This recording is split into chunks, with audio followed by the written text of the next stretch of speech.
comes, I am committed against everything which in my judgment may weaken, endanger, or destroy the Constitution, and especially all extension of executive power, and I am committed against any attempt to rule the free people of this country by the power and the patronage of the government itself. And I won't mention any names here, but I think you can kind of get in touch with who might be doing a majorly good job of that. And this gentleman's reign, I'm calling it a reign, he has actually put out more executive orders than the combination of all the other presidents combined. Now here's the deal with that. Every one of those is an erosion of the Constitution. So we have these ideas of who we are and what we want, and yet sometimes we don't do what is necessary to do to maintain them. And we've got a lot of paradigms that exist in this country, and one of them is about the origins of what's in the Bible and who actually wrote what. And so I am in a program called the SELP, which is Self-Expression and Leadership, over at Landmark Education. And we have a special guest here, one of the guys on Allison's team. Allison handpicked us, and then when we found out who each of us were, we were just totally delighted with her choice of people to participate on her team, because what each of us in the Self-Expression and Leadership training do is we actually pick a project, and I'm working on the Aging and Ageless, the possibility of being 200, Team 200 USA, and what it takes. What was that? Who was making that funny noise? Anyway, I was working on the possibility of what it takes to be 200, and also to be healthy, wealthy, and wise at 200, and be having a good time. And as I've been creating this project, I actually discovered a number of people on this planet that are already 175 years old, and there was an interview with Barbara Walters and a particular doctor whose name escapes me, who says at this particular moment in time that this is the first generation of Americans born, or any place born at this time, that actually could easily live to be 150 years old because of the technology that's out. So there's a paradigm of aging, there's a paradigm of time, there are paradigms of all kinds of things that we live inside, and those paradigms are actually like little cages, okay? One of the things that I run into frequently is people that think that everything in the Bible is 100% true the way it is, and they're actually, what would be the right word for it, Randy? They're actually more like parables, some of them, educational parables. So when we argue that something is absolutely true and there's nothing else that could be, then we're actually fitting inside of the paradigm, okay? And what this program is about breaking the shackles and stepping outside of the paradigm. And we've got a guest here this morning, Robert Granadino, from my classes I mentioned, who you're going to find to be a most interesting man. And before we hop over to Robert, Randy's been having an outrageous week, and I thought you might like to share a little bit of that, Randy, however you choose to do that.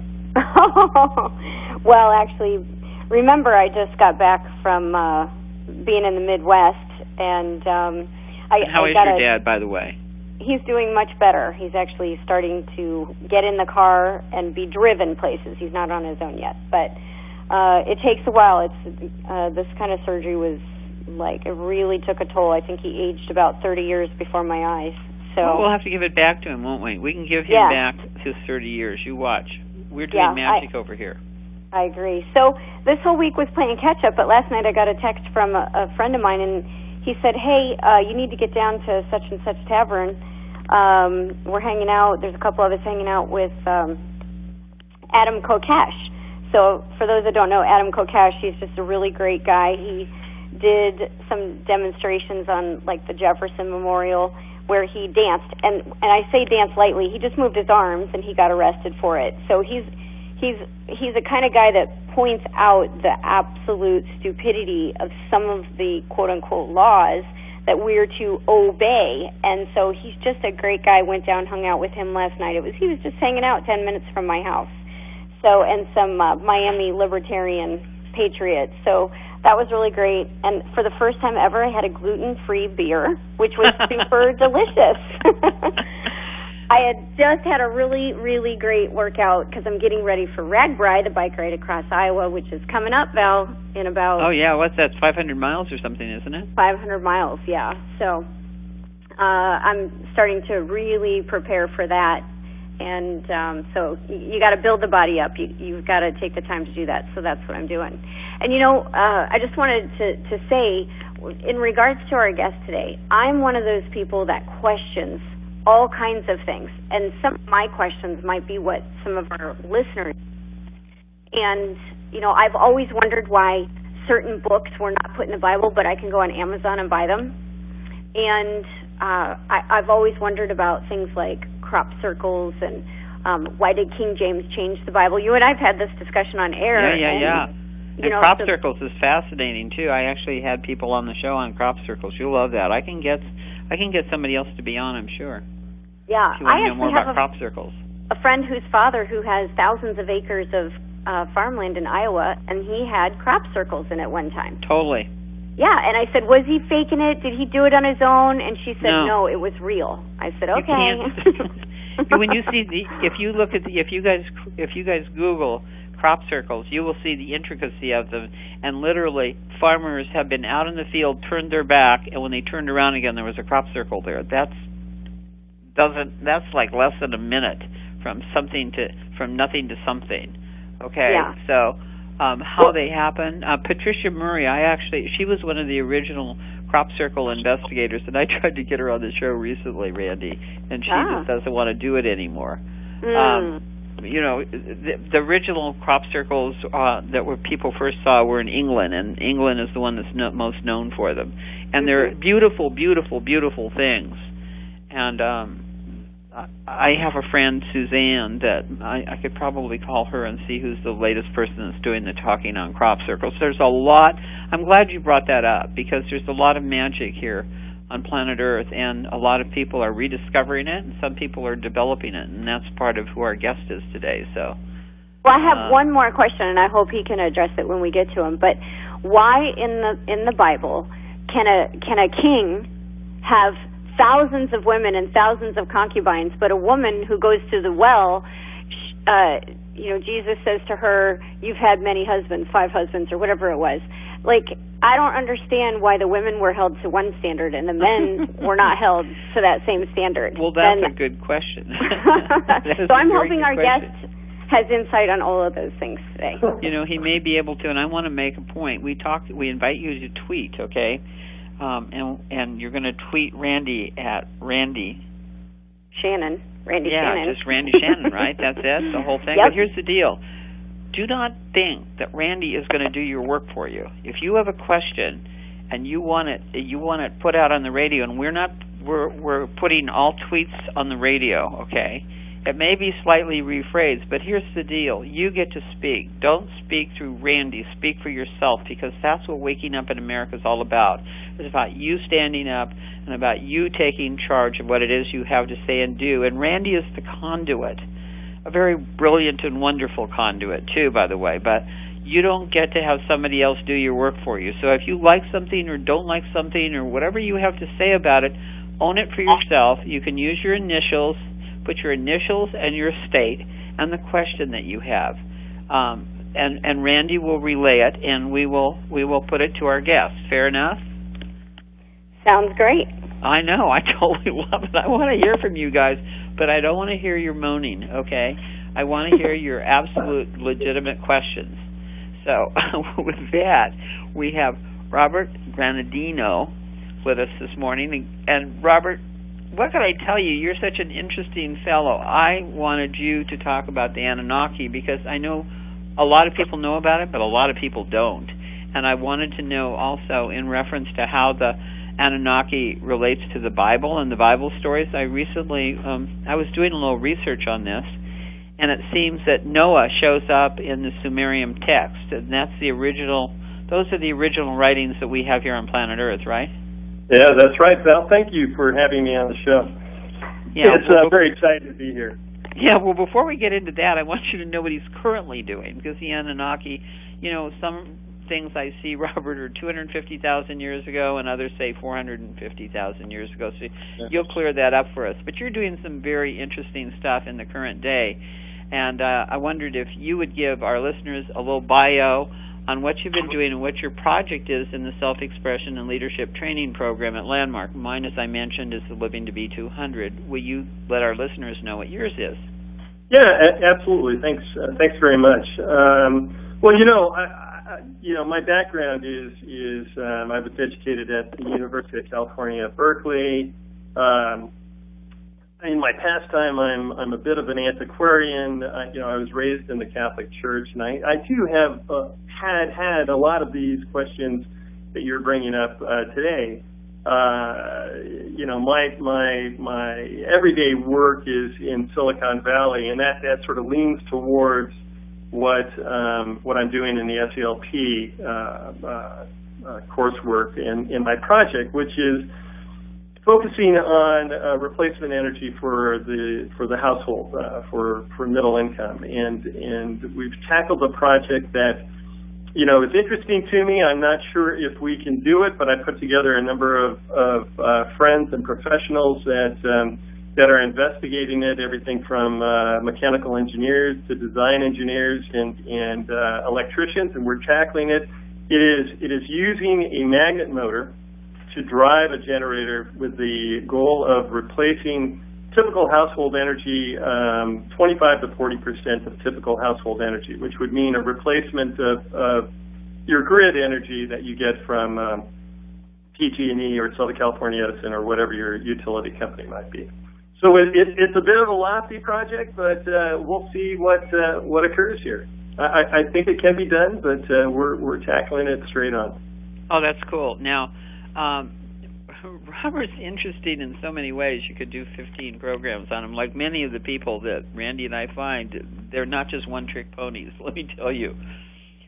So Robert's an expert in his own ancestry, and he uses FamilySearch.org, which I know actually is part of the Latter-day Saints or the Mormons, and they are very good at this particular work here. So he's in his research, and he knows so much that I have to pinpoint all of this stuff, because we could be on the air for like 10 hours today and not be done.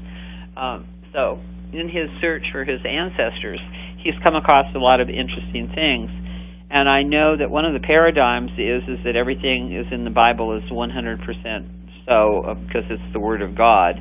And Randy was asking me earlier about the St. James when the Bible was rewritten in like the 15th century. It was literally rewritten by 50 different male scholars. There weren't any women included. That's why you see a lot of double standards in the Bible, because men of that time and of this time to some degree are still pretty prejudiced.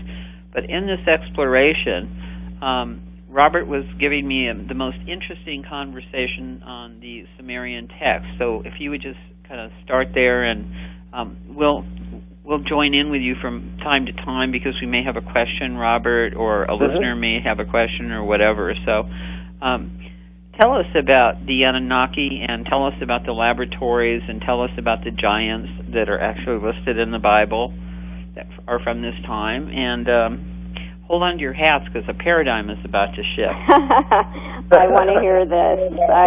Well, Randy and Val, thank you so much. It is interesting for me too. As I mentioned, I was raised in the Catholic Church, and when I was 15, 16 years old, I read the Old Testament and in sort of a journey to read the entire Bible. I sort of pooped out once I got to the New Testament, but the Old Testament was extremely fascinating. But I think it generated more questions in my mind than answers. Who is God? God with a big G. Who is the Nephilim? What about these fallen angels? Things of that nature. It provided, stories, but it didn't provide, a complete and compelling,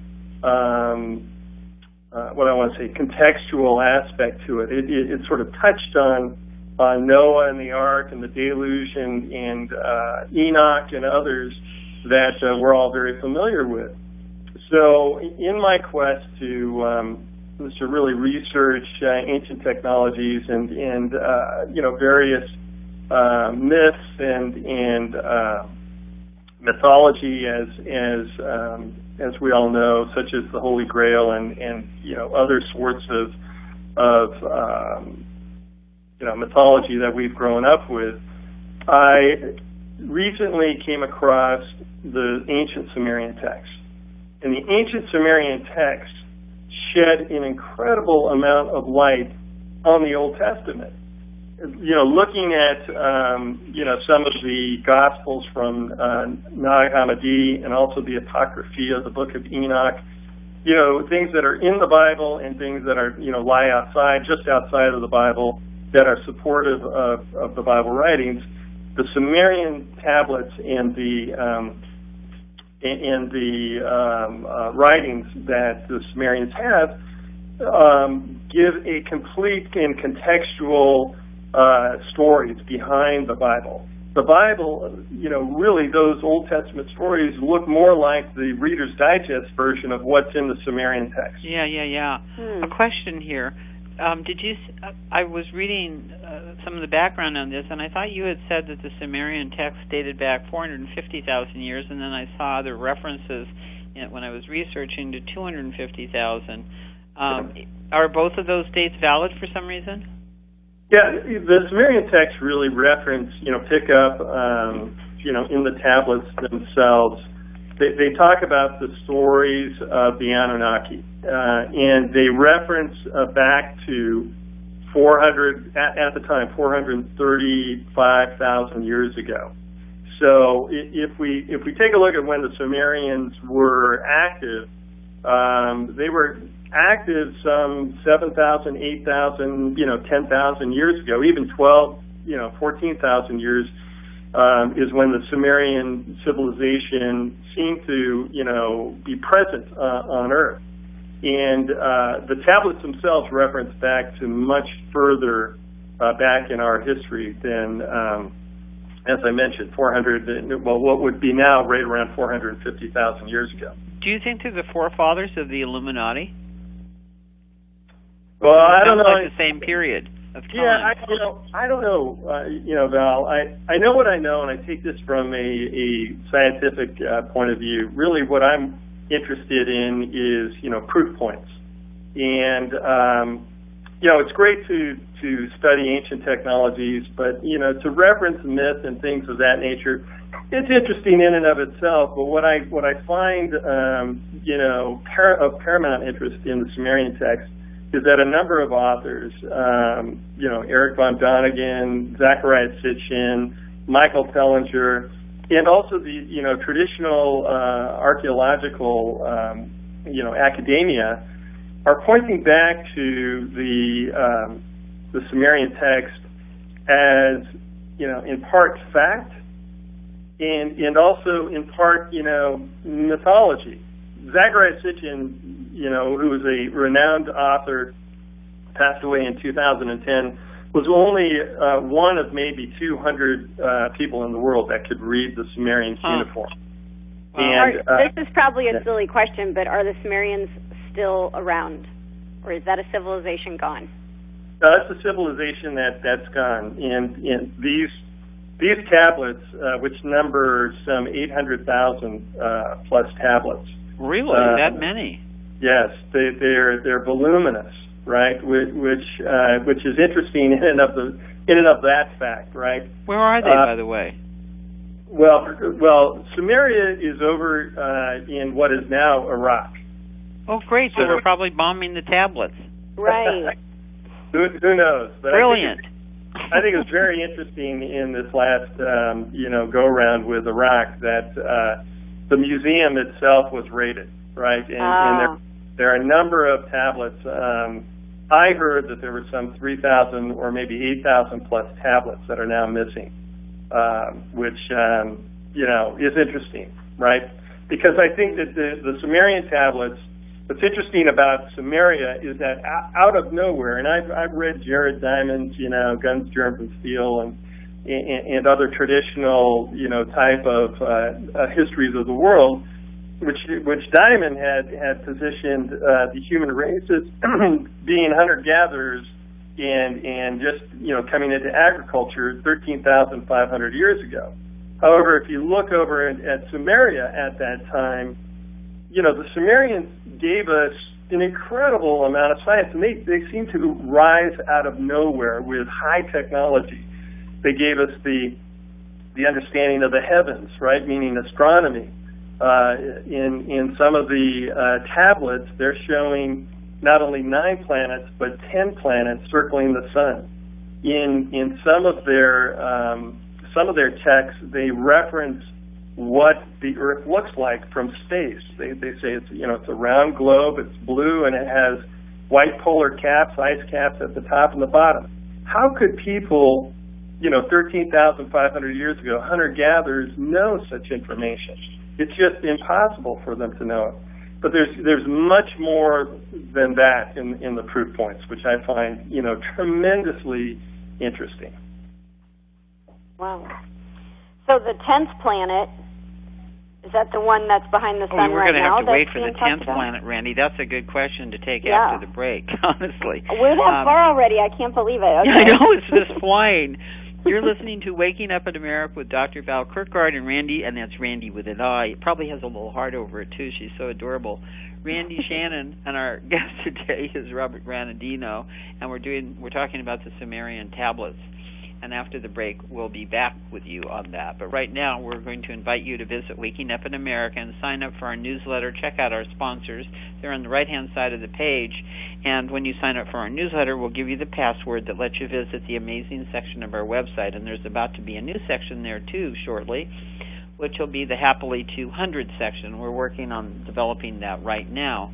The possibility of living to be 200 in that particular section has a really reasonable membership fee if you want to be a part of Living to be 200, and there'll be corresponding products that will stimulate telomere growth and stem cells. And let's see, just a number of things. I want to whiz through the sponsors today because we really appreciate them, but I want to hear everything I can coming out of Robert's mouth today because I'm fascinated with this. Mm-hmm. So we've got Kyani, and Kyani is, I consider it the superfood that I enjoy the most because sometimes I can be lazy, so I'll take Kyani and I'll know that I'm covered. And Mary Louise Zeller does an introduction to Kyani, and it's fabulous stuff. And that's at 6 p.m. Pacific on Wednesdays. Patricia Bragg's apple cider vinegar, the drink of Waking Up in America. Sir Jason's Winter's tea, which strengthens the immune system. And I love it when Randy does Protandim. And if you don't say the word I'm looking for, I'll put it in there for you, Randy. What do you like about Protandim? Love dreaming, Protandim. That's the word. So. You want to dream, take Protandim. It's the best product, blood cleansing product, free radical killer product on the market. Yep, I think so too. ConingCompany.com, those little eustachian tubes that run from just below your ear to your collarbone, those little things are contaminated with everything you've been breathing and eating. So clean it out. This is only a 5,000-year-old process. You'll have to forgive me, because this one isn't as old as some of the other things we're talking about today. Randy Shannon, you want to say a line on 42action.org? 42action.org. We arm ourselves with knowledge. It's the best protection of our freedoms, which our freedoms are the guiding light around the world. Go to 42action.org. Get registered for free. You got it. Now, in case you think it's all too late, you've got too many toxins in your body, and you might just as well give up. Don't, because Michael at AquaChi has a machine for you that will actually detox your body and produce some amazing results. You have no idea. Randy talked about dancing on Jefferson's monument. Yeah. But this will make you want to dance, because when the toxins are out, the energy is in, okay? Pick up some El Pinto salsa at Ralph's and visit El Pinto Restaurant, a destination restaurant in Albuquerque, New Mexico. I just talked with Jim yesterday, and they're rocking over there. Marketing with the Stars, anything you want to put out there? I tell you, it's really unbelievably inexpensive, and you'll have to talk to Raw about that. All of these links are over on the website, okay? drvalerie.com. It's extremely important that you know that you can drop your epigenetic baggage and your current baggage by doing a simple breath process over the telephone, and I'll give you an example of it. And if you like it, you'll love it. And that's at drvalerie.com, and that's DoctorValerie.com. And Randy was telling me that I needed to get my longevity link in, and it is. It's all mine now. And minerals are incredibly important, I would have to say. Wouldn't you say, Randy, like one of the major things of life? Yes, I have a very close friend who all he had was just back pain gone. I have another one who couldn't sleeping overnight. The minerals are unbelievable. They're not. They're not magic medicine. They're what the body needs. It's the foundation. It's getting smart. See, I don't know if you know what we're classified as, but we're classified as radio for intelligent people. And on top of that, we love to give little tips and shout-outs periodically. So when I started looking at what it takes to live to be 200, one of the things that it would definitely take is relief from financial stress. Yes. And I'm putting on, I'm actually taking registration for Jonah Bay's conference, July the 18th through 19th. And this particular conference, here's what it tells you how to do, and you got to love it. Those of you who are worried about martial law, all you have to do is get on the do not detain list, and there's a list of things that you can do, paperwork that you can file, so that you get that freedom. So if you're stopped for any reason and you're on the do not detain list and you've done your homework, you will be released. Okay, so this seminar that he's teaching resolves all legal matters, discharges all debt, mortgages, student loan, credit cards, all of it, sets up your private trust and become tax exempt forever, and get yourself on law enforcement's do not detain list, as I mentioned earlier. But here's the beauty of this particular thing here. You go, how could any one workshop do all of that for you? Well, what it does is it teaches you how to change your status, because once you were born after 1917, you actually were a property of the state. It's in the invisible text there. Okay, and the word citizen, that actually is another word for slave. So whether you're black, brown, purple, or gay, or green, or whatever, short or tall, under our current birth certificates, you are chattel of the state, and we are actually traded on the New York Stock Exchange. It's like they use this as collateral for loans, things of that nature. So some very clever people figured out how come we were that and they were something different, and what they've done is they've learned how to change our status. And Jonah Bay knows how to do that, and he's not only going to show you how to do that, he's going to show you the repeatable results that he has created. And that's here in California on July the 19th and 18th, and the cost for the seminar for 2 days is $300. I tried to get him to do it on video so that people didn't have to come in, and he said no. He said this is a kind of private group thing. Hopefully he'll record it, because I'll be on Ragbri that week. Well, actually, they won't put out the recordings or anything. Okay. And, I'll be able to maybe tell you something, or we'll do it else, because while we're inviting you here on this radio show to do this, what's going to happen is you're going to get information that's going to allow you to move from basically, I'm going to say the word, from slave status to diplomatic status. And once you move to diplomatic status, which is a doable thing, everything changes. You can get your passport changed. You get access to accounts that they've been using for you, from you. It's all fascinating. It's all doable, and I've already seen people getting the results from this. So I'm very excited about the fact that I get to be the registrar for this project. So that's it for that. Now we're on the air with... Oh, do you want to mention anything? I do want to mention this really funny thing, Randy. Okay. I found out that if you put pennies in a Ziploc bag half filled with water, and each contain 4 pennies, and they're zipped shut, that what will happen is it'll keep the flies away. What? I never heard of it. I know, I hadn't either, and that's what I love it. So a friend of mine who's really good at this kind of, I've got really good friends that do a lot of research and then they pop it over to me. So if you're wondering how I get to do so much, it's because I've got a lot of fabulous people around me. Well, the only thing that I read about pennies this week was that it takes the government 2 cents to create every 1 cent penny. Oh, yeah, that's true. But don't worry about them right now because they're going to be, even if it's 4 cents for each penny, for 16 cents, you can drive. I mean, the flies drive me crazy sometimes.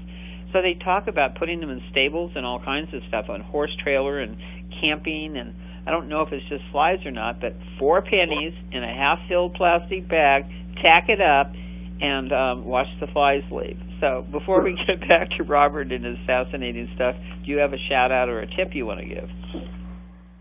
Well, shout out to all of the Iowans and the people all around the world, actually, that are getting ready for Register's annual Great Bike Ride across Iowa. I went through an airport one time and saw of the top 100 things to do, it was listed in there like number 7. 100 things to do in this country.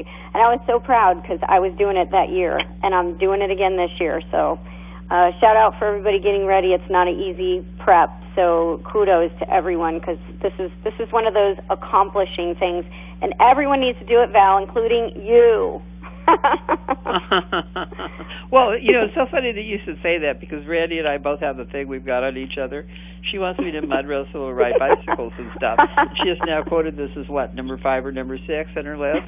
Okay, so landmark education actually comes in as number 2 on the list that people most appreciate things that they've done in the world. So right now I'm working on walking, Randy. You know, I may sound peppy and cheery, but Robert knows I sit in the front row of the class and to get up sometimes when I'm supposed to do something. So when I get that handled, I definitely would consider it because I actually spent the first years of my life as a bicyclist.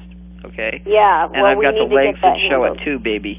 I Even to this day, people Val, look at my I'm legs. not kidding.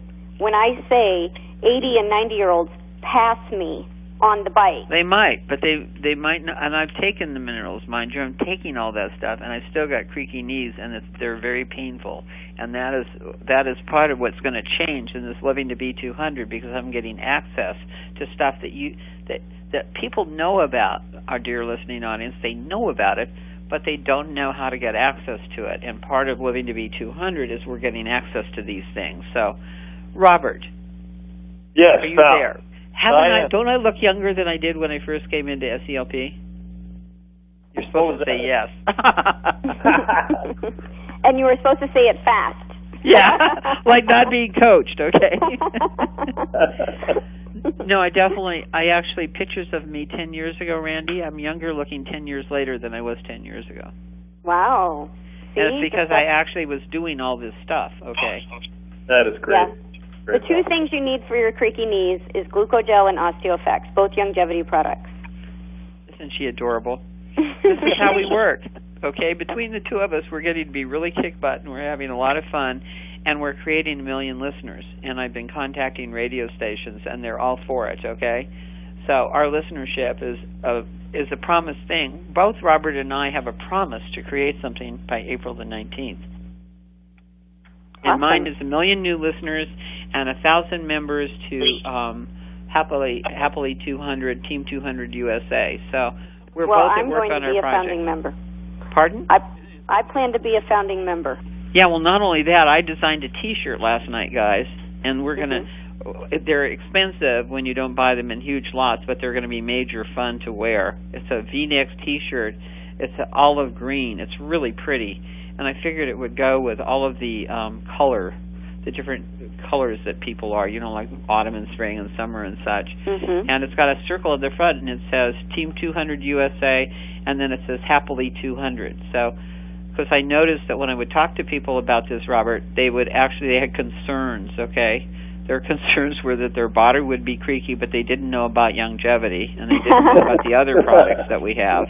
There you go. And the other thing that they were concerned about is that they wouldn't have enough money, okay? But trust me, if you're living to be 150 or 200 years old, this is a possibility. There's no pressure here, folks. This is a quality of life conversation because we know that aging is actually a disease of sorts. What the body is missing and by the way, disease not like horribly nastily sick, dis-ease like not having the proper nutrients. Okay? That's it. So once you get the proper nutrients, Randy, you tell them.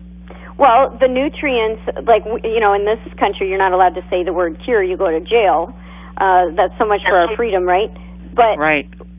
But what we can say is that the minerals, these nutrients, things like Protandim, things like all of the longevity products, they help support the body's immune system, and the immune system kicks in and fights whatever it is. Very that's good. ailing you. Yes. Okay, so, and part of what's ailing you guys is, and us, are the paradigms that we live in. So, you know, firewalking was a paradigm which said fire burns, and so I went firewalking and I didn't get burned. So all of a sudden I knew something different. And then remote viewing was a paradigm. Time is a paradigm where we're told it's all linear. And I went remote viewing and found out that it's a tube torus. You can look that up, TUBETORUS. And there's just paradigm after paradigm that I've gone after, and literally, like, every time I break through a paradigm, I've cut a chain. And Robert is here with us this morning to help us cut our chains. Robert, we've got about 10 minutes of airtime left for this conversation that you're completing here with us. So give us the highlights in the remaining 10 minutes. You got it, Val. So what I find, really interesting about these Sumerian tablets and the Sumerian civilization is that the Sumerians gave us everything, right? They gave us, for instance, the sexagesimal system, which is the base 6, base 10 system for our time, right? The 60 seconds, right? They gave us that, as well as measurements around the globe, right, which use the same sort of system. They gave us our mathematics. They gave us our laws. And by the way, just reflecting on some of your comments, they also gave us the money system, which is really interesting, because what these Sumerian texts tell us is how we came about. Now, this is really sort of the shocking side of it. And believe me, being raised in the Catholic Church and, being a Christian, and having an upbringing like that, when I read the creation story from the Sumerian text, it was, mind-blowing and shocking, because the same names in the Bible, Adam, is there. However, the in-depth story of how Adam came about, God creating us, Adam, in his own image, is not what the Bible tells us, or doesn't reflect on it. And that portion of the Sumerian text, whether or not you want to fully go all in on it and say, yes, I believe that's what happened, it is indisputable that it's there. Well, what did happen? Because the Bible does say that. And tell them about the extra chromosomes, or the extra gene that was required for procreation and stuff. I love that part. So according to the text, and I think reflecting back on those comments about us being slaves and of our own country, really the Sumerian texts tell us the context of what that's all about. Apparently, in the texts themselves, the Anunnaki came here from another planet, and they landed on Earth. There was an expedition force that was sent out, and that's what's contained in the Sumerian text. So take it on face value. They were looking for gold, because gold was going to help them replenish their atmosphere back on their planet called Nibiru. Now, I know this sounds fantastic, and you sort of look at it and you go, what? But that's what's in the text. Now, also, the reflection of what's in the Old Testament, there's a lot of comments about gold. As a matter of fact, in Genesis, it talks about, God talking to Adam, I believe it was, and he's saying, about the Tigris and the Euphrates and Eden and the Pishon and the Gishon. And by the way, there's gold. Why would God, of all the creations, the all-knowing, even pay attention to gold?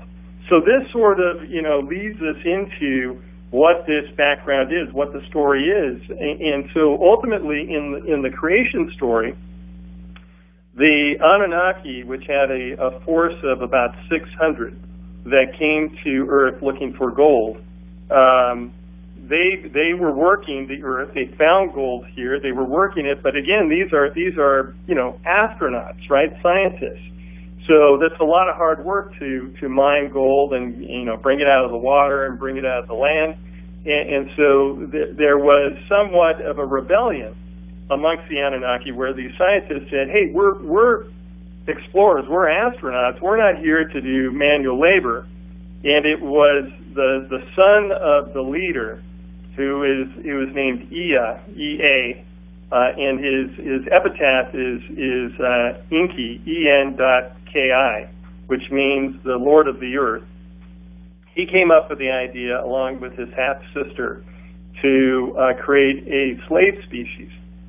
So they looked around on the Earth, as the story goes, and they found a hairy ape beast, walking on two legs. Well, in the story, they captured this beast and a number of them, put them in cages, and tried to teach them, language and other things, and all they got out of it was grunts and groans. So they figured, oh my gosh, that's where we are again now, in front of the TV set. Yeah, exactly. So they said, this isn't going to work, and Enki came up with the idea, along with his half-sister, to take Anunnaki genes and cross them with the ape man to create the slave species of man. And they go, the tablets go into the story of many different experiments, many failed experiments, and why they failed.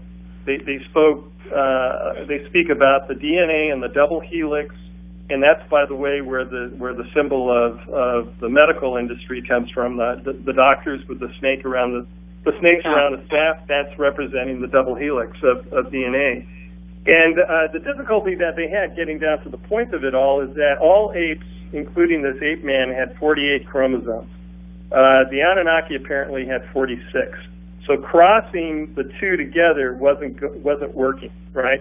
So they needed to, figure out a way to make this all work on a DNA basis. And so they speak within the texts themselves of developing 22. The original experiments with Adam, where they created the first human being with 22 chromosomes, or 44 pairs. But the issue is that they were controlling procreation. So this being couldn't procreate. So they said, listen, if we're going to really have a slave species here that can help us mine for the gold, we've got to be able to have them procreate on their own. But the difficulty was, how do we get them to 46 chromosomes, which is 23 pairs? And so they speak about, in the text themselves, of the sex chromosome and having to fuse that sex chromosome together. And that is what we find in our own chromosomes today. Right, we have 23. All other apes on the or 46. Total. All other apes on our planet have 48. So how did we lose? If this is evolution, how did we lose those two chromosomes? So there's a lot of questions that all raises, but it is a story of creation that is compelling in the sense that there's science there and discussion of multiple experiments in creating the human being. Yeah, I guess so. And it's where Adam and Eve come from. So they're actually creations of gods in a sense. But there's a thing I almost don't want to get into, but I do want to mention. A lot of times we've received messages that Nibiru is going to hit the planet and cause some serious problems when it hits the planet. I actually have information that says the planet is going to hit the backside of the sun and cause solar flares to be exaggerated. And also, when I took a look at the pictures of this planet, Robert, it's totally created. It's not a natural phenomenon. When you look at it, it looks like a circle with big rivets in it holding it together. It's a generated planet. So what's that all about? Do you know? Yeah, it's interesting that we have so much lore in our recent movies, right? Star Wars, etc., right? So I've heard the same things that you have, Val, and you know, I read about Nibiru and the 10th planet within the Sumerian text itself. There's nothing in the text. Well, there's hints at it. I should say that, but there is a story of Tiamat, which in very ancient times there was a collision within our solar system that created Earth and our moon. So there's a story in the Sumerian text about how that all happened. Nibiru is not, from my understanding, supposed to hit Earth. However, they do talk about, in the Sumerian text, the net of the gravitational pull that Nibiru has on the Earth, which in the past, including the deluge, has created catastrophes on Earth, and that's another story within the Sumerian tablets. Right. Is it accurate in the Sumerian tablets that it's coming back around in September? Yeah, what I found interesting about it, just talking about the deluge, the Noah's flood, is that in the Sumerian tablets they talk extensively about how this happened. The Earth was going into an ice age at the time. It was naturally occurring.